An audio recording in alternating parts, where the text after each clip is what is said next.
बात बेबात पे अपनी ही बात कहता है, मेरे अंदर मेरा छोटा सा शहर रहता है। यादों के एडिट बॉक्स पे क्या क्या चलता है देखो तो। दोस्तों 92.7 बिग एफएम पे यह है यादों का edit box with Nilesh Mishra. आज की कहानी भोपाल की लिसनर शिफाली पांडे के आइडिया पे आधारित है, जिसको मैंने एक काल्पनिक मोड़ दिया है और इसका नाम है अस्पताल के 2 कमरे। यूं तो मैं आलस की गठरी हूं, लेकिन उन दिनों मुझे 2 मिनट माँ पापा तक से बात करने की फुर्सत नहीं थी। और हो भी क्यों, उन दिनों आप मुझे राष्ट्रपति के पद का लालच दे देते, एमपी का टिकट दिलवा देते, याद शहर महिला मंडल की अध्यक्षा तक बना देते, मैं टस से मस नहीं होती, क्योंकि मैं इन सब से कहीं कहीं बड़ा काम करने जा रही थी।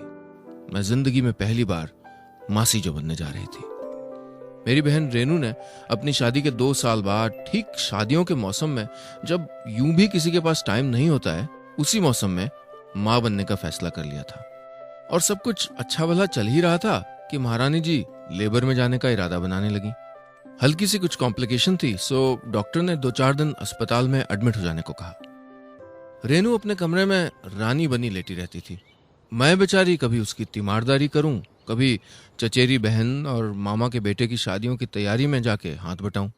इतने दिन हो गए थे, टीवी देखे, दोस्तों से बात किए, मीठा पान खाए।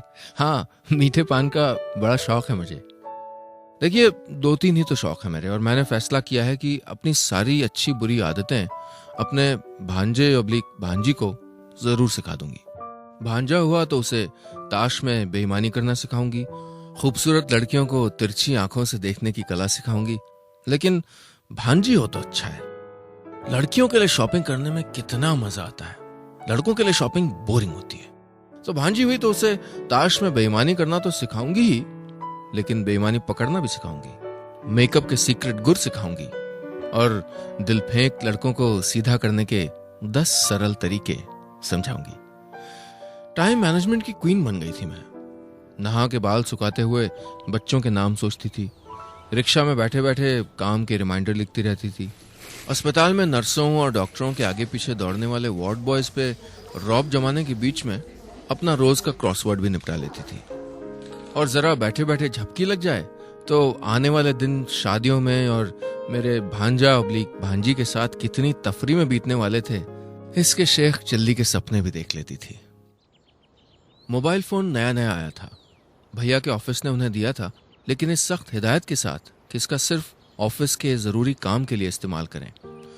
सुना था इस हथौड़े जैसे आधा किलो के फोन से कॉल रिसीव करने में भी पैसे लगते थे। भैया ने थोड़ी सी चीटिंग करके उस दिन मोबाइल फोन मेरे पास रख दिया था। बोले, जैसे ही रेनू लेबर में जाए तुम मुझे फौरन कॉल कर देना। मैं भी नक्शेबाजी में मोबाइल फोन थामे अस्पताल के कॉरिडोर में घूम रही थी। 2-3 दिन से लगभग सारे दिन यहीं रहती थी, तो सब पहचाना सा हो गया था। हॉस्पिटल की तेज फिनाइल वाली महक, नीली यूनिफॉर्म में दूर दक्षिण भारत से आई थोड़ी थोड़ी हिंदी बोलने वाली नर्सें जिनसे दोस्ती हो गई थी, और वही हमेशा थोड़ी जल्दी में रहने वाले डॉक्टर जो मेरे गुड मॉर्निंग गुड इवनिंग का जवाब देते देते शायद थक गए होंगे।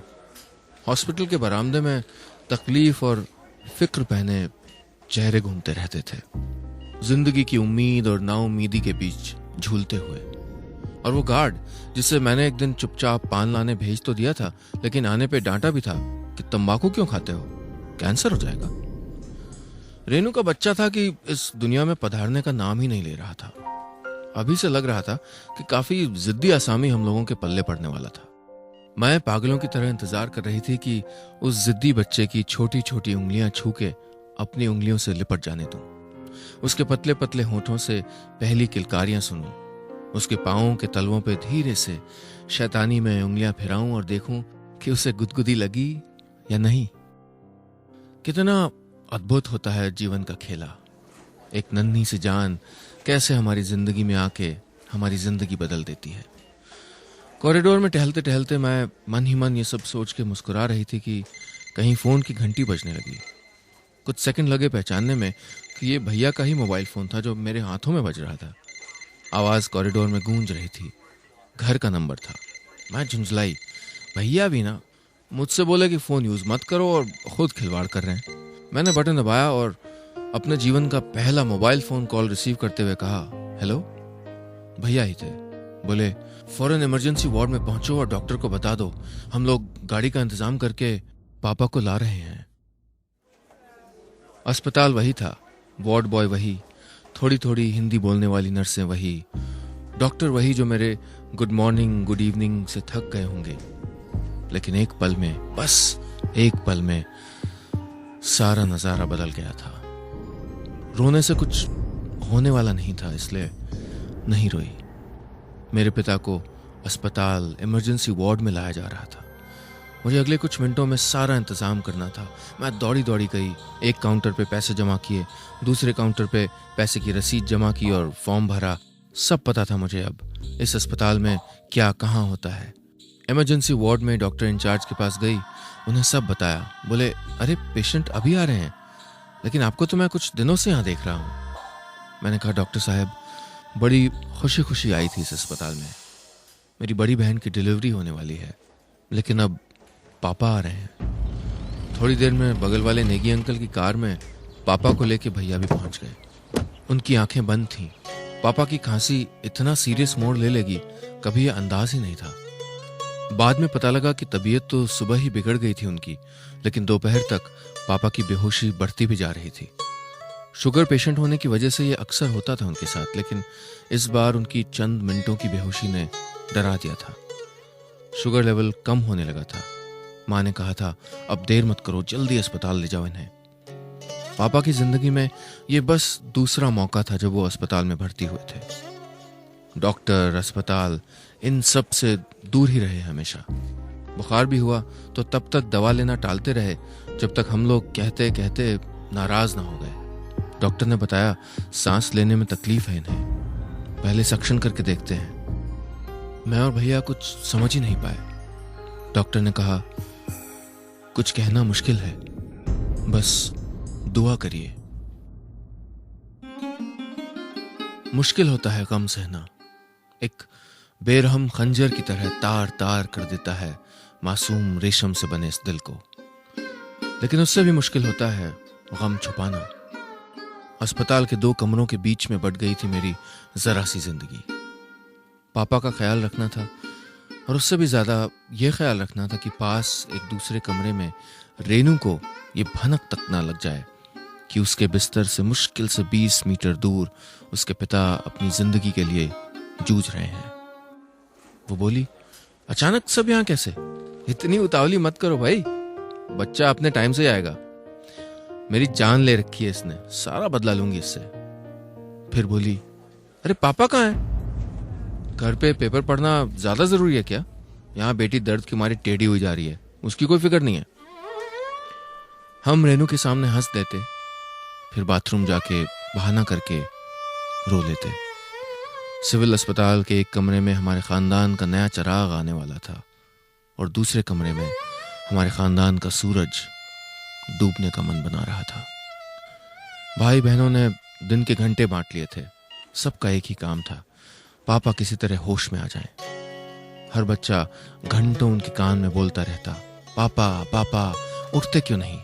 पापा देखो जोशी अंकल आए हैं, पापा माँ ने पकौड़े बनाए हैं, उठो तो, छोला मंदिर चलना है कि नहीं? आंखों से सुनते तो थे पर कहते कुछ नहीं।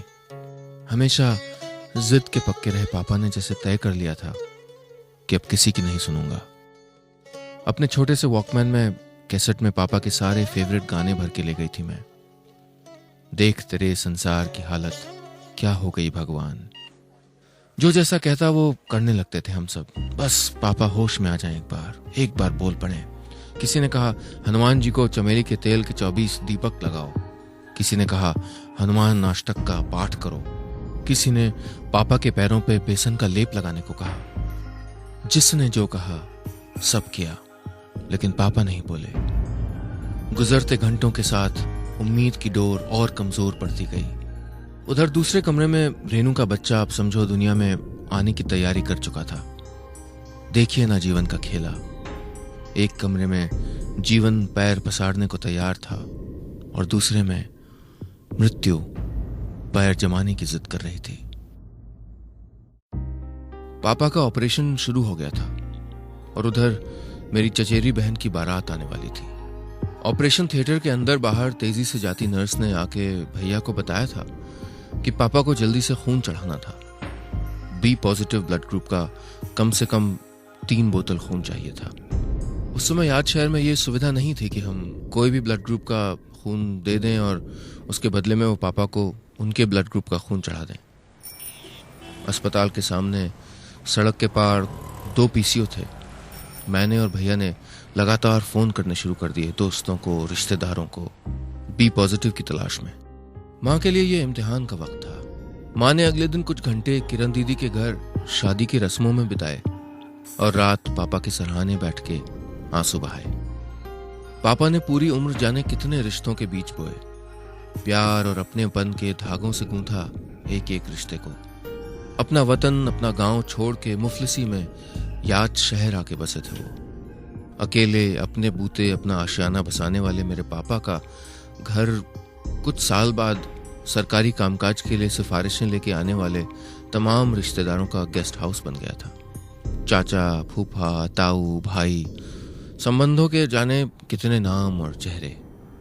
इस घर की दुआएं सबको लगी थी, लेकिन घर आने वाले इन अपनों की आवभगत में लगे रहे हम बच्चों को कभी लगा ही नहीं कि बस इतना ही था हमारा साथ।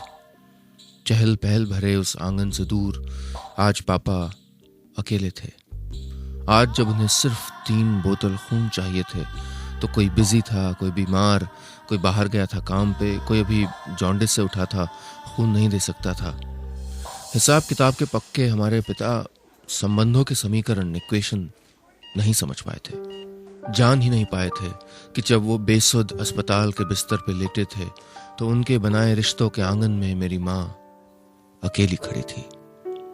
तभी शाम को करीब 5 बजे रेनू को ऑपरेशन थिएटर में ले जाया गया और नर्स ने कहा, आपके पापा के ब्लड का अरेंजमेंट हुआ क्या?